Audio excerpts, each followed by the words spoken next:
Assalamualaikum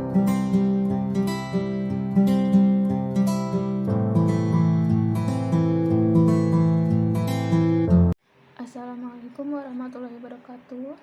Perkenalkan, nama saya Putri Roma Apriani dengan NIM B10312011140. Di sini saya akan mempresentasikan hasil tugas mata kuliah Good Governance, yaitu analisis laporan keuangan.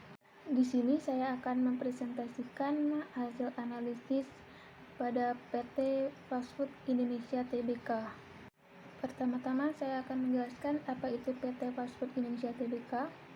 PT Fast Food Indonesia Tbk merupakan perusahaan yang berbasis di Indonesia yang bergerak dalam pengoperasian gerai KFC, rangkaian restoran cepat saji di Indonesia. Perusahaan ini merupakan pemegang hak penuh waralaba merek KFC di Indonesia. Ada beberapa layanan yang ditawarkan, yaitu layanan pembelian di dalam mobil atau drive-in, pesan antar atau home delivery, pemesanan secara online untuk pesan antar dan catering. Gerai KFC tersedia di berbagai wilayah seluruh Indonesia, termasuk di Jakarta, Medan, Lombok, Kupang, Gorontalo, Ambon, Ternate, dan Timika. Dan masih banyak lagi gerai-gerai lainnya. Laporan keuangan PT Fast Food Indonesia Tbk tahun 2019. Yang pertama, aset. Total aset perseroan pada tahun 2019 mencapai 3,40 triliun, tumbuh 13,88% dari tahun 2018 yang sebesar 2,99 triliun. Pertumbuhan total aset ditopang dari kenaikan aset lancar dan aset tidak lancar masing-masing sebesar 3,76% dan 22,34%. Yang kedua, liabilitas. Total liabilitas perseroan per 31 Desember 2019 sebesar 1,75 triliun, naik sebesar 20,42% dibanding dengan 31 Desember 2018 dengan nominal 1,45 triliun.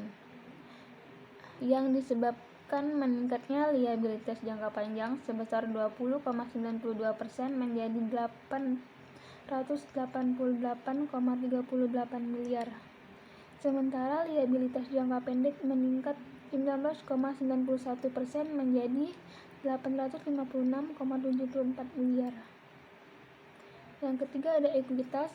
Pada tahun 2019, ekuitas perseroan tercatat sebesar 1,66 triliun, meningkat 7,73% dari tahun 2018 sebesar 1,54 triliun. Peningkatan ekuitas sejalan dengan naiknya perolehan laba tahun berjalan. Yang keempat ada pendapatan. Jumlah pendapatan pada tahun 2019 sebesar 6,71 triliun, naik 11,45% dibandingkan tahun 2018, yaitu 6,02 triliun. Penjualan makanan dan minuman sebesar 6,61 triliun dan masih menjadi kontributor terbesar dalam struktur pendapatan perseroan. Penjualan konsinyasi compact disc atau CD sebesar 94,71 miliar dan pendapatan layanan antar sebesar 6,60 miliar. Yang kelima ada laba sebelum pajak. Pada tahun 2019, perseroan mencatat laba usaha sebesar 309,65 miliar, meningkat sebesar 10,95% dari tahun 2018 sebesar 279,09 miliar. Peningkatan laba sebelum pajak terutama disebabkan meningkatnya laba usaha karena naiknya penjualan dan program efisiensi biaya yang berjalan dengan optimal. Selain itu, investasi pada entitas asosiasi juga berdampak positif bagi laba perseroan. Yang keenam, laba tahun berjalan. Pada tahun 2019, perseroan mencatat laba tahun berjalan sebesar 241,55 miliar, meningkat 13,93% dari tahun 2018 sebesar 212,01 miliar. Peningkatan laba terutama karena membaiknya kinerja penjualan yang diiringi dengan turunnya biaya-biaya sebagai bagian dari program efisiensi. Yang ketujuh, penghasilan komprehensif tahun berjalan. Penghasilan komprehensif tahun 2019 tercatat sebesar 182,92 miliar, menurun sebesar 38,37% dibanding tahun 2018 sebesar 296,80 miliar. Penurunan tersebut dikarenakan perseroan membukukan rugi komprehensif. Yang kedelapan ada laba per saham dasar. Peningkatan laba tahun berjalan sepanjang tahun 2019 berdampak terhadap naiknya laba per saham dasar menjadi P121, tumbuh 14,15% dari tahun 2016 sebesar 106. Selanjutnya ada rasio keuangan perusahaan. Yang pertama, rasio likuiditas. Rasio likuiditas salah satunya dapat diukur dari rasio lancar. Pada tahun 2019, rasio lancar perseroan sebesar 164%, menurun dibanding tahun 2018 yaitu sebesar 190,5%. Yang kedua ada rasio solvabilitas. Rasio solvabilitas dapat diukur dengan rasio utang atau liabilitas terhadap ekuitas atau modal. Pada tahun 2019, rasio liabilitas terhadap ekuitas perusahaan sebesar 105,2%,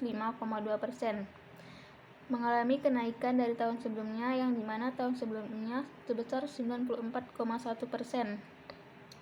Yang ketiga ada rasio rentabilitas. Rasio rentabilitas salah satunya dapat diukur dengan margin laba bersih.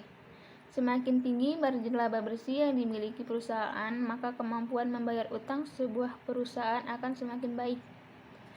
Pada tahun 2019, margin laba bersih perusahaan sebesar 3,6%, meningkat dari tahun sebelumnya, yang dimana tahun sebelumnya sebesar 3,5%. Kesimpulan, kinerja keuangan PT Fast Food Indonesia Tbk jika dilihat dari rasio likuiditas, solvabilitas, dan rentabilitas. Yang pertama, berdasarkan analisis rasio likuiditas PT Fast Food Indonesia Tbk menunjukkan bahwa terjadi penurunan, yang dimana penurunan tersebut menunjukkan bahwa kemampuan perusahaan mengalami penurunan dalam menggunakan aktiva dan kas perusahaan dalam membayar atau menutupi hutang jangka pendeknya.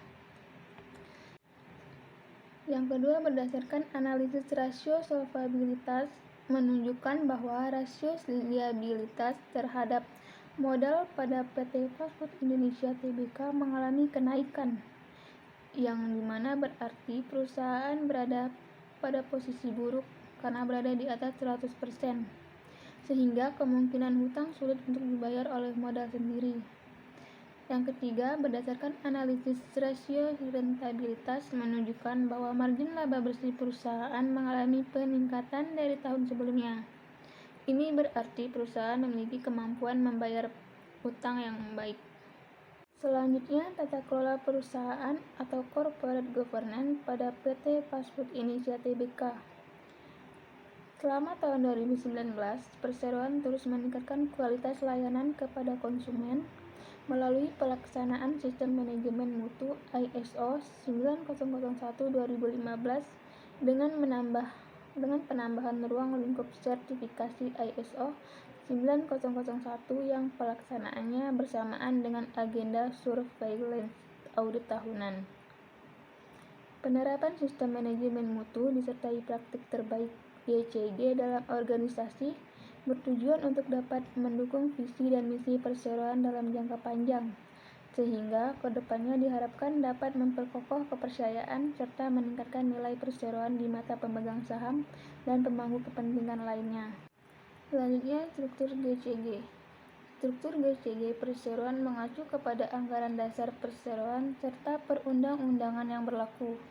yang terdiri dari Rapat Umum Pemegang Saham atau RUPS sebagai forum bagi pemegang saham untuk melakukan pembahasan dan pengambilan keputusan strategis terkait perseroan sesuai dengan batasan kewenangan yang terdapat dalam peraturan yang berlaku.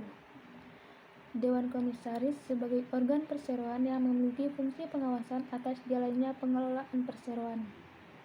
Direksi sebagai organ perseroan yang memiliki fungsi pengelolaan perseroan serta mewakili perseroan baik di dalam maupun di luar pengadilan. Masing-masing organ tersebut menjalankan tugas dan fungsinya secara independen untuk kepentingan perseroan. Selanjutnya ada Komite Audit. Komite Audit dalam melaksanakan tugasnya bertanggung jawab kepada Dewan Komisaris dengan memberikan opini secara independen mengenai hal-hal yang memerlukan perhatian Dewan Komisaris sesuai dengan prinsip-prinsip GCG dan peraturan perundang-undangan yang berlaku. Baik, sekian penjelasan analisis laporan keuangan PT Fast Food Indonesia Tbk. Terima kasih atas perhatiannya. Wassalamualaikum warahmatullahi wabarakatuh.